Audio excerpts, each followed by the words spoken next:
आप सल्लल्लाहु अलैहि वसल्लम एक ही रात में स्टार्स, प्लैनेट्स, गैलेक्सीज को क्रॉस करते हुए जमीन से आसमान की तरफ गए। अब अल्लाह ने कुरान में एक जगह फरमाया है कि जमीन और आसमान के दरमियान हर चीज अल्लाह को सजदा करती है, विच मीन्स सारे stars, galaxies, planets, mountains, trees. लेकिन ये कैसे पॉसिबल है?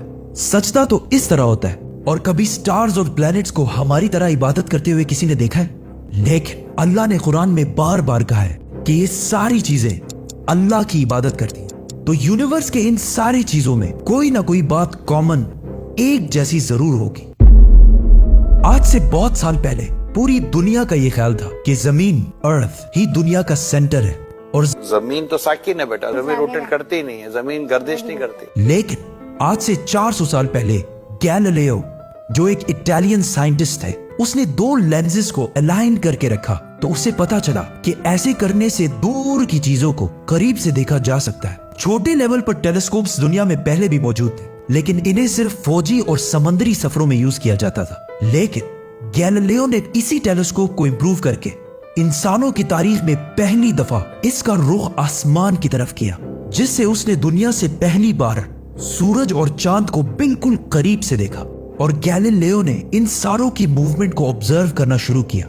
1300 दुनियाओं को अगर मिला लिया जाए, इससे एक जुपिटर बनता है। गैलीलियो ने देखा कि ये भी बाकी प्लैनेट्स की तरह गोल है, लेकिन जुपिटर के ऊपर जो लाइट है वो महीने के डिफरेंट दिनों में बिल्कुल बदल रही है। और उसने देखा कि वीनस और सैटर्न का भी यही हाल है। अब ये सब कुछ तभी पॉसिबल था कि अगर ये सारी चीजें सूरज के गिर्द घूम रही हो, दुनिया के नहीं।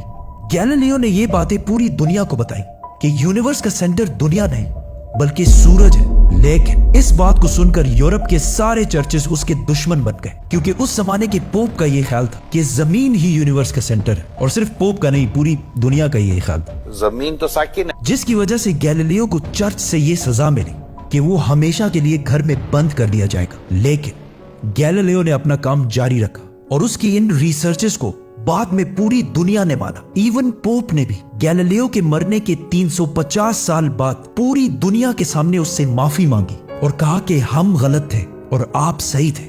आहिस्ता आहिस्ता हमें पता चला कि जमीन यूनिवर्स का सेंटर नहीं है, बल्कि ये सूरज के गिर्द घूमती है। और सूरज भी कोई इतनी बड़ी चीज नहीं है, बल्कि सूरज तो इसके जैसे अरबों खरबों स्टार्स की तरह मिल्की वे गैलेक्सी का एक छोटा सा हिस्सा है। और ये मिल्की वे गैलेक्सी अरबों स्टार्स से बनी हुई है, और ये सारे बिलियंस ऑफ स्टार्स एक ही सर्कल में घूम रहे हैं। हम तो सूरज के गिर्द घूम रहे हैं, तो सूरज जैसे अरबों खरबों स्टार्स मिलकर किसके गिर्द घूम रहे हैं? Super massive black hole. Have a supermassive black hole at their center.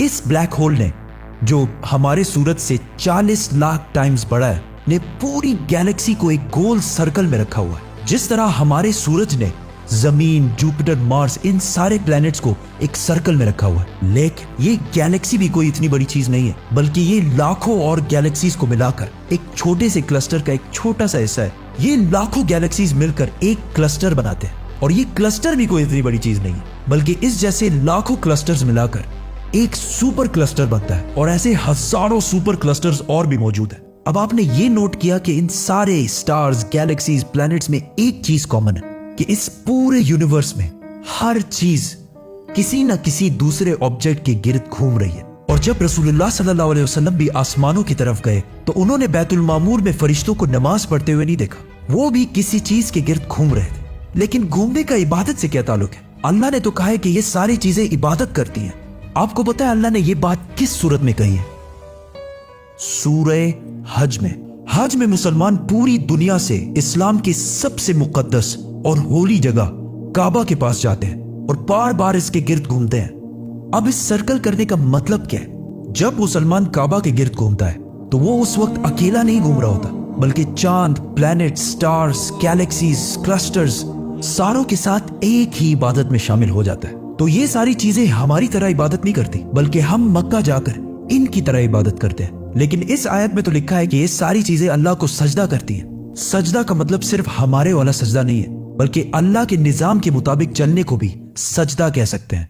लेकिन अल्लाह ने इस आयत में सिर्फ स्टार्स, गैलेक्सीज और प्लैनेट्स का नहीं कहा, बल्कि हर चीज, पहाड़, दरख्त, जानवर, सब का कहा है। ये तो सर्कल्स में नहीं घूमते। आज से हजारों साल पहले एंशिएंट ग्रीस में ये कॉन्सेप्ट बना कि कायनात की हर चीज एक बहुत ही छोटे पार्टिकल एटम से बनी हुई है, जिसको फिर 2000 साल तक पूरी दुनिया भूल गई। लेकिन आज से 200 साल पहले इस कॉन्सेप्ट पर रिसर्च दोबारा शुरू हुई और साइंसदानों की रिसर्च से पता चला कि एटम सबसे छोटा पार्टिकल नहीं है, बल्कि इसके अंदर और भी पार्टिकल्स हैं, जैसे प्रोटॉन्स, न्यूट्रॉन्स, इलेक्ट्रॉन्स।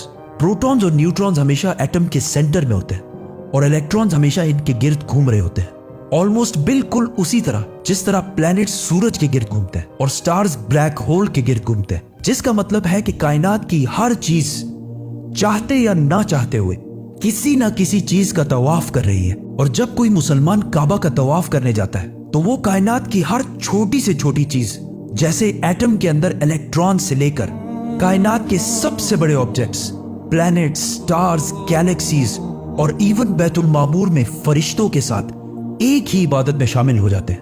हो सकता है इसीलिए इस्लाम में तवाफ करना सबसे बड़ी इबादत है। तो जब सूरह हज में अल्लाह ने फरमाया कि ये सारी चीजें मेरी इबादत करती हैं, तो ये हमारी तरह इबादत नहीं करती, बल्कि हम मक्का में काबा का तवाफ करके इनकी तरह अल्लाह की इबादत करते हैं। लेकिन इन सारी चीजों का तवाफ करने का एक फिक्स टाइम है और जैसे ही ये टाइम पूरा होगा तब हर शख्स मालूम कर लेगा कि वो क्या लेकर आया है।